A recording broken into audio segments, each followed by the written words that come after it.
हलाल as a concept एक Islamic concept है, that is what we understand. तो आप अगर थोड़ा सा जिस जिस तरह से आप नॉर्मली समझाते हैं सबको, अगर हम ऑडियंस को समझा सकें कि जो इस्लामिक पर्सपेक्टिव है इसका, और इस्लाम में इसकी क्या इंपॉर्टेंस है, कितना उन लोग वो लोग इसको मैंडेट समझते हैं अपने लिए, तो वो थोड़ा सा आपसे एक्सप्लेन करना चाहेंगे। और अगर कुरान का कुछ इसमें रेफरेंसेस हैं तो कुरान या फिर हदीस। जी। क्योंकि आपने कुरान कहा है तो कुरान कुरान में जो पांचवा चैप्टर है उसकी स्टार्टिंग देखेंगे, पहली जो चार पांच आयतें हैं उसमें हलाल का रेफरेंस आता है। और थोड़ा उससे अगर पीछे से मैं शुरू कर दूं, क्योंकि हम अनफॉर्चुनेटली ऐसे देश में रहते हैं जहां पर इस्लाम के बारे में नॉलेज बहुत कम होती है। और दूसरा दुर्भाग्य हमारा ये है कि हमें ये बता दिया गया कि ऑल रिलीजन्स आर सेम। तो हम और कुछ पढ़ें या ना पढ़ें, सब रामलीला कभी ना कभी देखते हैं, सबने रामायण कभी देखी होती है, राम जी का नाम सुनते हैं, तो उन्हें हम बोलते हैं मर्यादा पुरुषोत्तम राम। और वहाँ ऐसे ऊंचे आदर्श दिखाए जाते हैं जो हमें कहा जाता है कि इन्हें इन्हें फॉलो करो, इन्हें एमुलेट करो, इन्हें अपने जीवन में धारो। हम नहीं करते वो, क्योंकि हम ह्यूमन बीइंग सारे ही नालायक होते हैं, तो हम कोई स्पेशल नहीं है उसमें। लेकिन उसका एक जो इफ़ेक्ट है वो क्या है कि हमने ये सोच लिया कि इस्लाम भी वैसा ही है और क्रिश्चियनिटी भी वैसी है, कि उनके कैरेक्टर्स भी जो होंगे वो वैसे ही अच्छे, मर्यादा वाले अच्छे लोग होते होंगे। Nothing could be farther from truth. इस्लाम को आज से 1400 साल पहले शुरू किया एक आदमी ने जिसका नाम मोहम्मद था, जिसे ये लोग पैगंबर बोलते हैं। वो पहले, जब वो 40 साल का हुआ तब उसने क्लेम करना शुरू किया कि मैं पैगंबर हूँ। तो अब जैसे सपोज कीजिए हम यहाँ पर अप्रॉक्सीमेटली 125 के आसपास लोग बैठे हैं। मैं मान लीजिए इसी कॉलोनी में रहता हूँ, आप मुझे जानते हैं, और मैं एक दिन आपको कहता हूँ कि आज से जो विष्णु भगवान है उनके सारे संदेश मेरे माध्यम से आएंगे, तुम्हारे माध्यम से कभी नहीं आएंगे। राइट? अब आप लोगों का फर्स्ट रिएक्शन क्या होगा? एग्री नहीं करोगे। दूसरा रिएक्शन ये हो सकता है पागल हो गया है। तीसरा रिएक्शन ये हो सकता है कि हमें पागल बना रहा है। अगर आप रैशनल लोग हैं तो ऐसे ही सोचेंगे। एग्जैक्टली मोहम्मद के जीवन में भी यही हुआ। उसने बोला कि मुझे पैगंबर चुना गया है, तो अच्छी फैमिली से था, 40 साल का था, विवाहित था, तो लोगों ने टॉलरेट किया कि चल यार, बोलता है पागल है तो टॉलरेट करो इसे।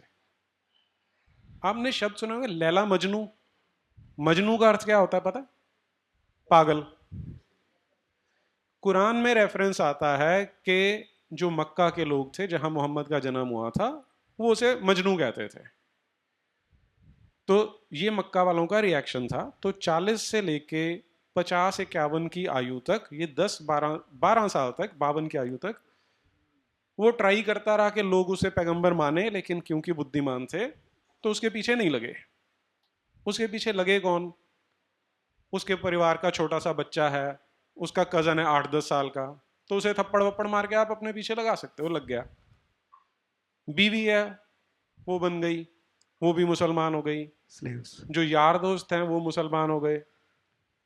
कुछ गुलाम थे, तो आप मान लीजिए कि आपके घर में कोई गुलाम है, आपने उसे खरीदा था 5,000 रुपये में, मैं उसे 5,000 रुपये आपको देता हूँ कि यार इसे फ्री कर दे। कर दिया तो वो भी, अब वो मेरे पास आया, मैंने उसे बोला मैंने तुझे रिलीज कराया इसलिए अब तू मुसलमान बनेगा। तो 12 13 साल की मोहम्मद की स्ट्रगल ऐसे चली। इस तरह से उसके पास कुछ गिने चुने से चेले चांटे बन गए। फिर वो मक्का से शिफ्ट कर जाता है मदीना में, जहां पर कंपैरेटिवली कम पढ़े लिखे लोग थे, और वहां पर उसके कुछ चेले बने हुए थे। तो वहां लड़ाई झगड़े होते थे। तो Muhammad was a very smart गाय।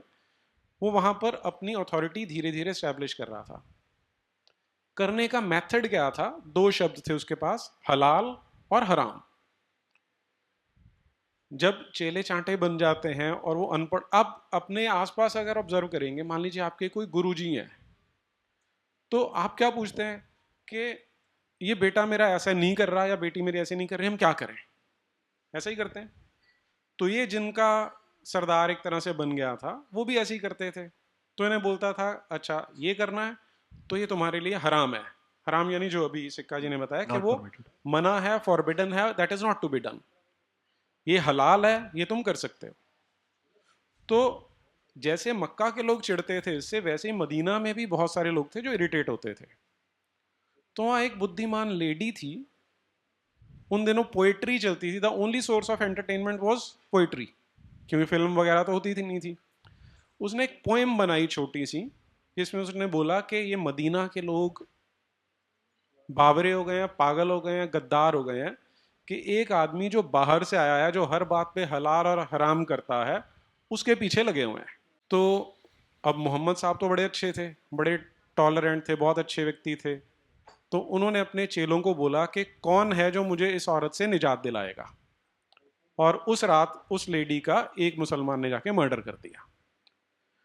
तो this is just to give you a glimpse के किस तरह का व्यक्ति था और उसने किस तरह का मजहब शुरू किया था, और हलाल और हराम की कॉन्सेप्ट वहां से शुरू होती है।